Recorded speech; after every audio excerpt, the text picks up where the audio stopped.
So, what has Excelsior's domain been picking up from the Piece Hall? Let's have a look.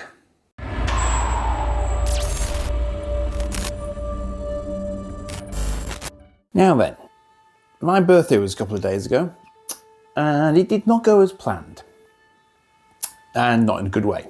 But I did get out to the Piece Hall in Halifax. And it's not a place that is replete with, sort of collectibles stores, but there are some. And in Owl's Emporium, I picked up some rather interesting annuals that I've never really seen before. Now I say annual, I don't think this really is an annual as such.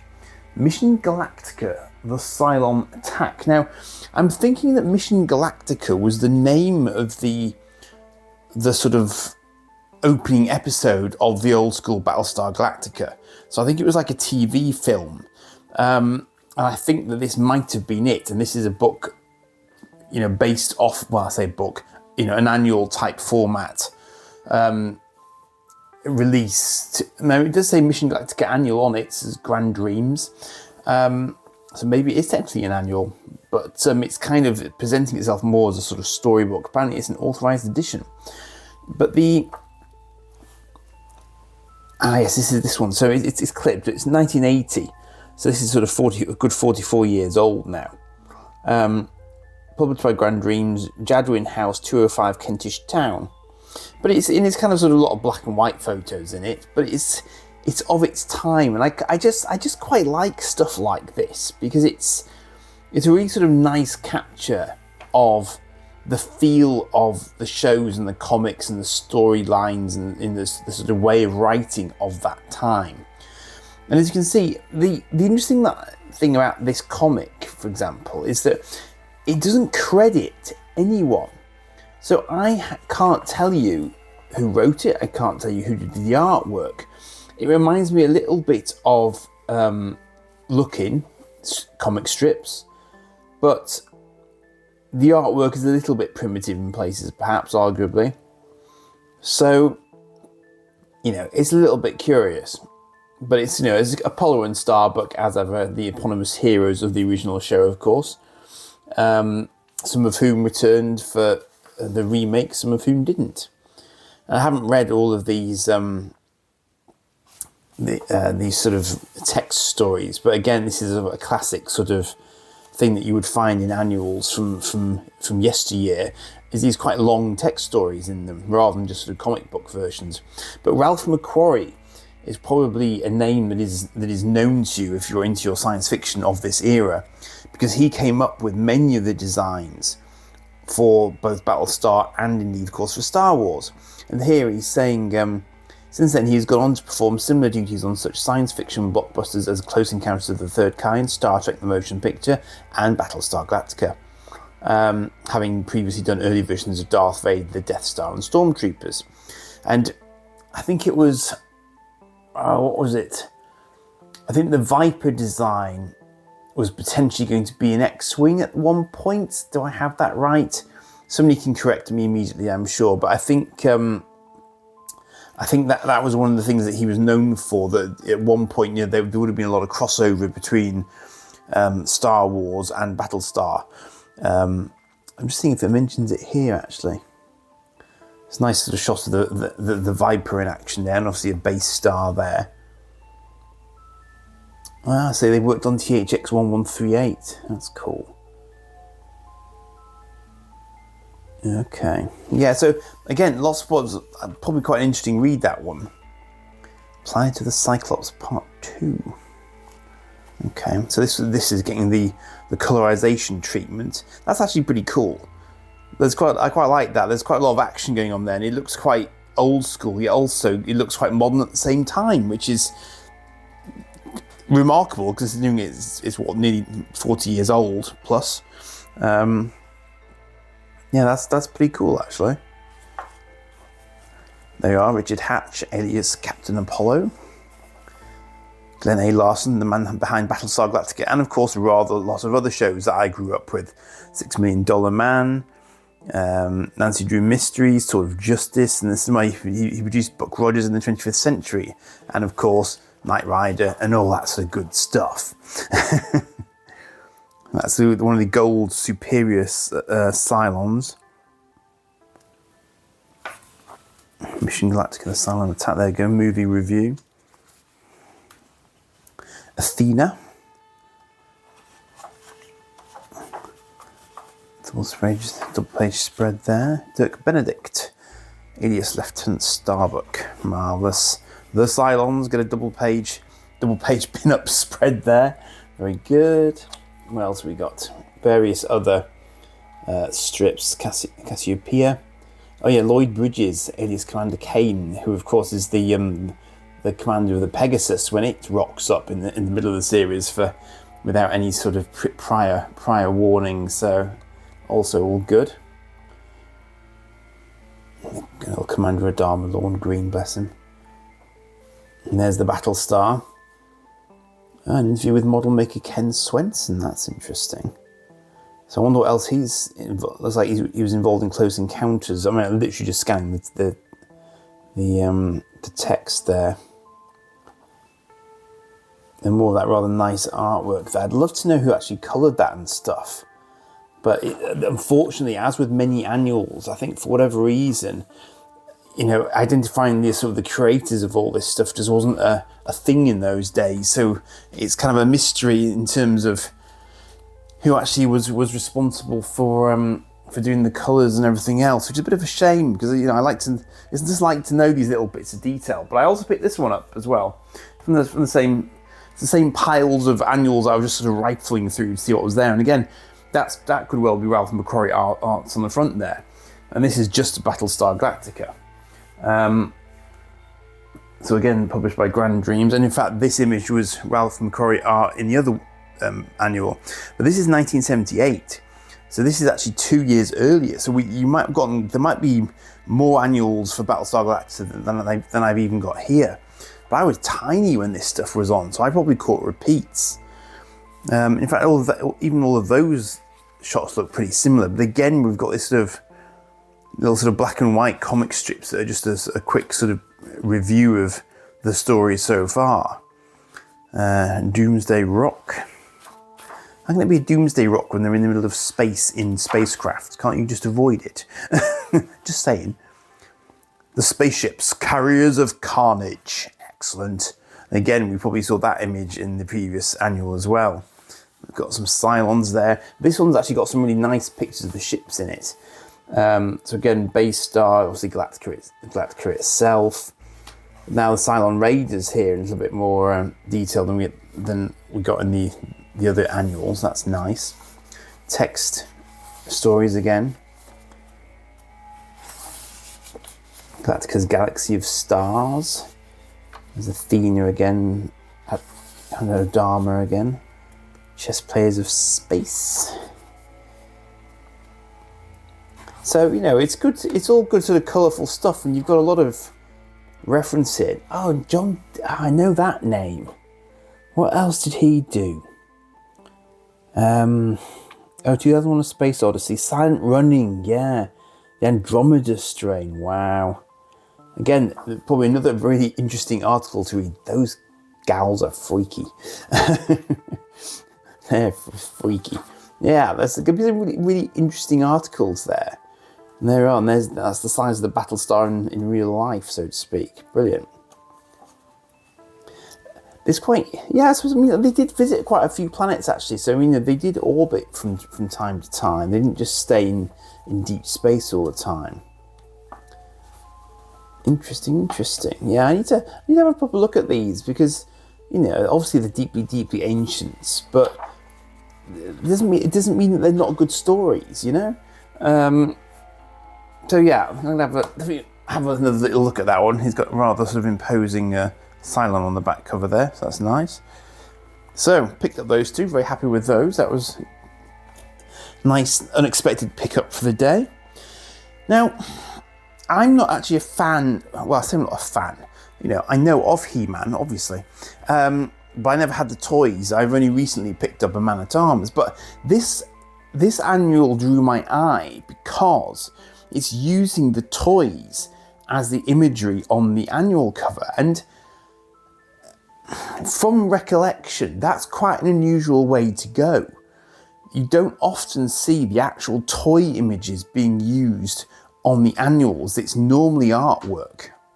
So I think this was a very, very direct merchandising ploy on them, on their part, to to use the toys heavily in the annual to promote the toy sales. So it's pretty sort of gratuitous in that sense, rather than trying to actually invent imagery to support the universe of Masters of the Universe.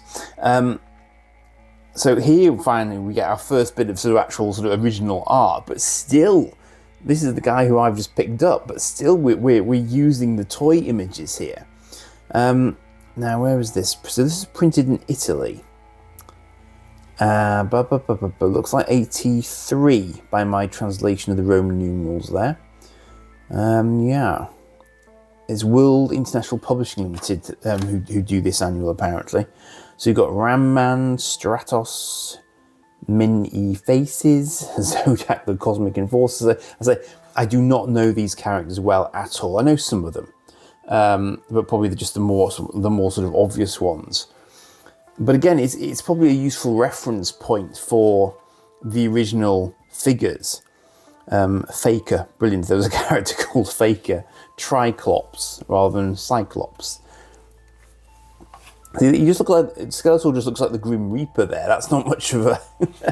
In fact, all of his coloration is wrong. He should be red, not blue. How bizarre! Is it weird that I find that strangely familiar? I don't know. Is it? But I mean, the artwork is pretty. It's not that exciting, is it? Let's face it. It's all sort of monochrome-y, it's kind of weird. And I'd say what else is interesting as well. There's a lot of text here. This is an awful lot of text. Where are the comics? So we've got Attack Track, Battle Ram, Wind Raider, He-Man's vehicles, various there. But again, there's no comics. This is almost solidly. There's a game at the back there. It's just solid text. So you'd have to be a solid reading sort of kid to want this particular annual. It has to be said. Yeah, there's absolutely no comics. There's actually less information there than I would have expected. So I find that a bit of a weird one.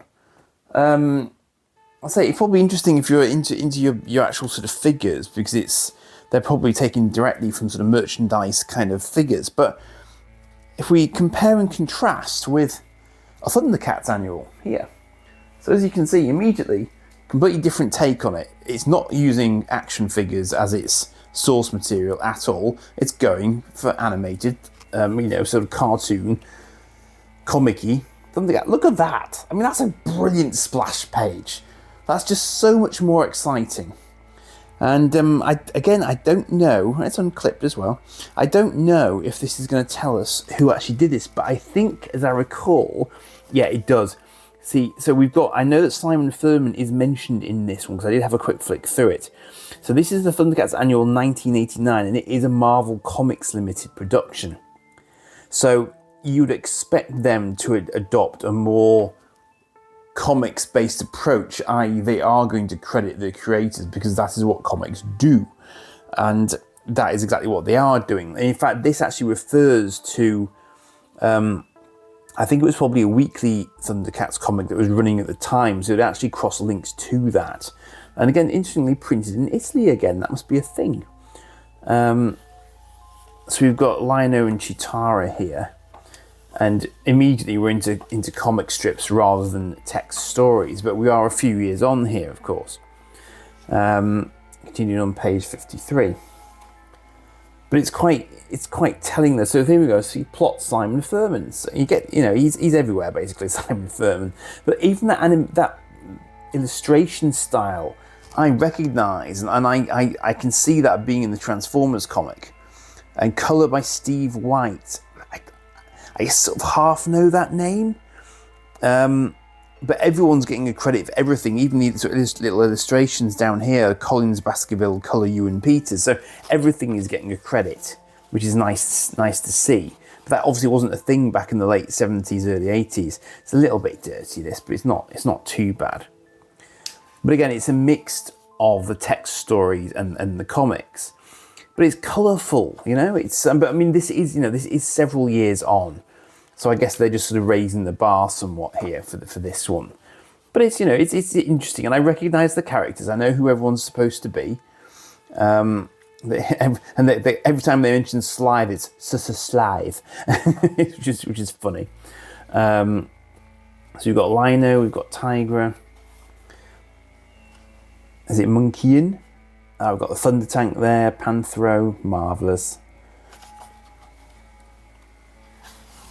Yeah, it's all cool stuff. Definitely a completely different sort of approach when all is said and done. Got Mum-Ra there coming into his own. Yeah, so I mean that one is a much more of a sort of a modern comic, and the sort of comic that I would have gone for. And as I say, that is a sort of a pure Marvel production.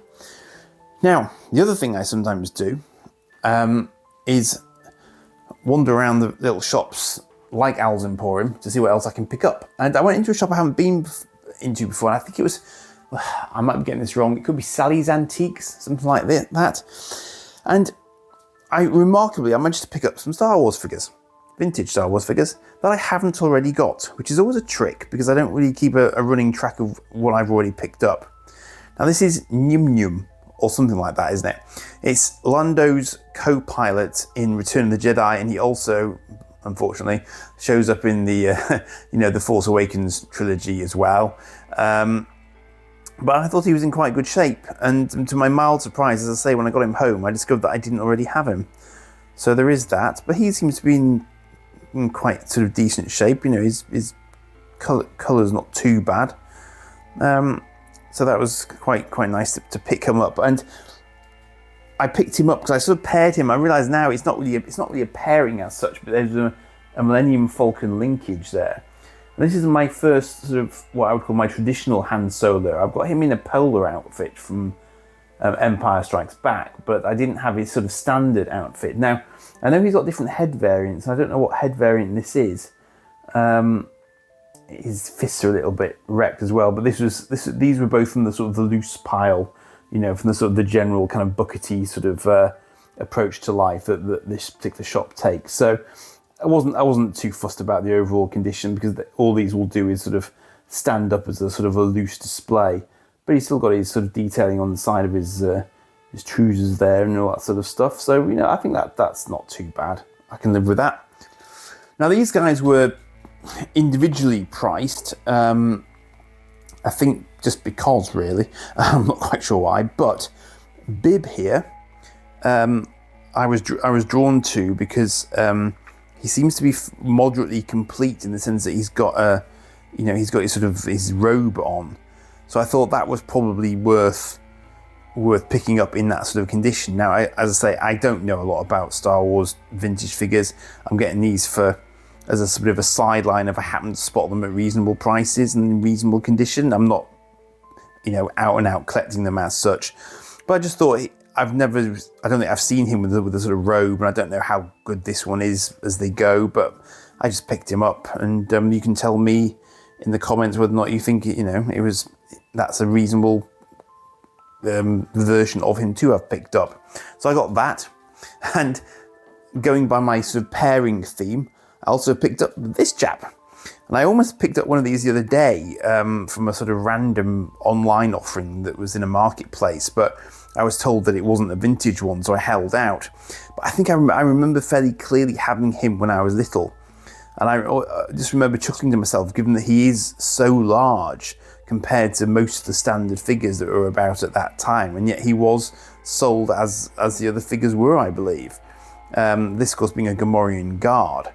And yeah, he just made me chuckle when I saw him, and I thought, yeah, I'll pick him up because it would be rude not to, really. So I think he's in reasonable nick. I mean, I know he's obviously no accessories here. They did have some loose accessories and box, and I said to them, you know, you really ought to identify those because they could be worth more than the figures you've got in the loose box.